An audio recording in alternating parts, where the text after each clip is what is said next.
Восък много в изобилие, като че ли си била под някакво дърво и си раздрусала дървото да падне плода, такова представлява.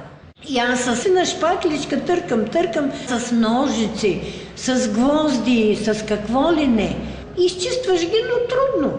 Тя първо по падията ми казва, вика, Лелю Колски, знаеш ли, вика, решили сме да купим, вика, стимоп, тук за храма, с голямо очудване, там където имаше много накапано, много затрепано, блесва, както са си били нови дъските.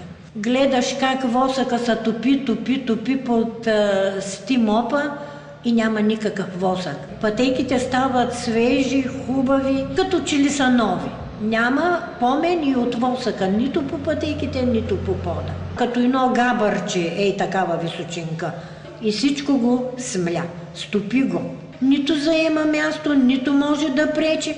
Аз си го държа в пангара. Водичка от чешмата налива, не съм ползвала препарат. Всяка дъвчица, през където мини стимопа, восъка изчезваше и се стопяваше. Отеца вика, чакай, и тук и тъй ще мина, И аз тъй отстрана с попадията гледам и той, елате да видите. Вика, виж, тук какво беше, тук колко восък имаш.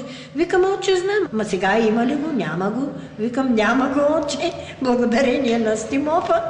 До вечерта, ама вече с тъмни, не се излизаше от храма, защото резултата беше невероятен. Обадете се и поръчайте вашия Steamop. Само със силата на парата домът блести от чистота. Попитайте нашите консултанти за условията на разсрочено плащане. Ще ви информираме за стойността на доставката. Имате право да върнете продукта в срок от 7 работни дни. Безупречната чистота зависи само от вас.